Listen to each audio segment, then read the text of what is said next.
Hi guys, welcome back to my YouTube channel. The Man Lens back again with another video. Please subscribe first of all.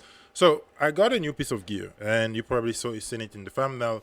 I got a 70-200. This is just a Fuji adapter that I use because I use Fuji and Canon. So this allows me to adapt it and to use it on my Fuji. It's a very cheap adapter, but it allows me to have electronic control with my lenses. So that's one of the reasons why I have it here.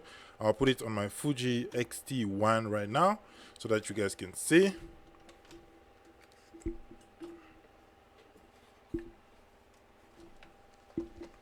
There you go. So this is obviously a Fujifilm X-T1, and this is a Canon lens with this adapter. So this allows me to do this. Looks a bit ridiculous because the camera is so tiny and the lens is really big. But yeah, what matters the most, and people don't know it, what matters the most in most cases is the quality of your glass and not really the camera. So why did I get a 70-200? First of all, I got it to replace my macro lens. Not generally for product, but my macro lens, just because of the limitation of a prime lens. This is my Sigma 105, and I've had this lens for about 2 or 3 years now.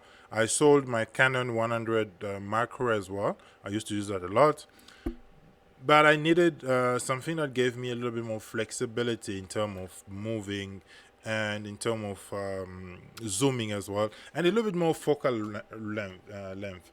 I generally am stuck with about a few focal length, so I'll show you all of the lenses that I have right now. I'll start from my widest focal length to my tightest one. As I say, beside the one that I have here, because it's pretty much like a 24 as well. So the first lens that I have is my what is this? This is a Tokina 11-16 f2.8. This is also a zoom lens. Then I have a Canon 24 EFS, which is like a pancake lens as well. Those would know the lens. I have a Fuji 35mm f1.4, which is one of my widest lens, in terms of opening of the aperture. I have this old Helios M44M.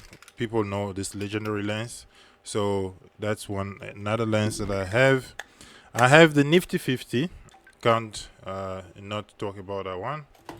On my Canon, my 800D right now. So there is the Nifty 50, and I have the 105 Sigma, which is my macro lens. There is the Sigma. It's a macro lens. There you go, Sigma lens there. Then I have this Yashica 200mm f4. It's very problematic because it's an f4 lens. My God, I just took. Okay, cool. So the Yashica, I've adapted it to Canon as well. As you can see here, it's an M44M mount lens as well. Very good, beautiful lens when it comes to shooting outside, but the problem comes when because it's a very soft lens. Where was I? So my last lens I was talking about, the last lens that I have, which is 200mm as well. It's always been a very fascinating focal length for me, but as you can see, a lot of the lenses that I have are primes, and the only zoom lens that I got is this one. It's the Tokina. It's actually very big, not as big as actually the 70-200, but it's really it's super wide, first of all, and it's an ultra wide lens, but it's it's really changed my mind when it comes to zoom lenses. Obviously I've had used the zoom lenses, how you call that, those kit lenses from Canon and for Fuji. I like the Fuji one better because it's an f2 to f4 as well.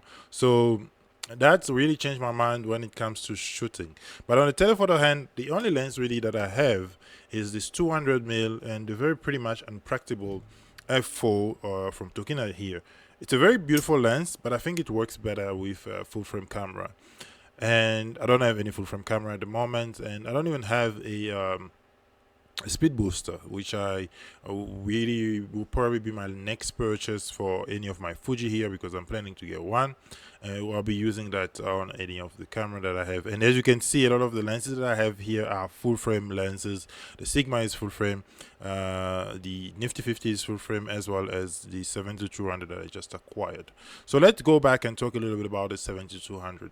So this lens does fulfill quite a big and important job in my kit right now, because I don't need to take as many lenses as I used to photo shoot right now. So for example, my Sigma would be probably living here in the studio. I'll be using only for product. The Tokina also, which is manual on top of that, is probably going to stay here as well.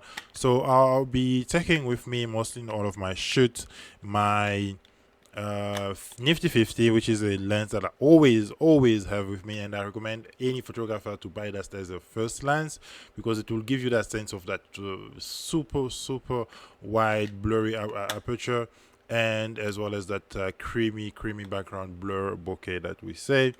And if I'm shooting Fuji, this allows me also to adapt it as well, so I can take my 35, because the Fuji kit, when I take my Fuji kit for shooting, it's a little bit lighter, should I say, than the Canon one. Canon, first of all, the Canon camera itself is very big and very heavy. And as I said, I'm planning to go full frame as well in the near future, very soon. I wanted to get in Fuji another Fuji body, but I think at this moment it just makes sense to get another Canon body, somewhere like an R5 or maybe even Sony, because I can still adapt my EF lenses to Sony. I know it's a little bit of a nightmare in terms of combination when it comes to lens selection, manufacturer, and mounts, and all of the stuff. I'll buy adapter for the time being until I really invest I'm not really totally decided on the body for any camera that I use. I love Fuji to death, but it's just that full frame feels like a next progress on my side. I'm gotten to this point with all of the crop sensor that I have. I can still get any better with the crop sensor that I have, and I'm not gonna miss much. But I just feel like full frame, especially in terms of lighting, as you can see, really big. That's something that I need. And so I bought that lens literally to replace a few of the lenses that I have, especially on the telephoto end, from the 70 mark to all the way to the 200 mark. I'm not planning to get a 300. That's just a little bit too far off, especially with the fact that I'm using crop sensor body.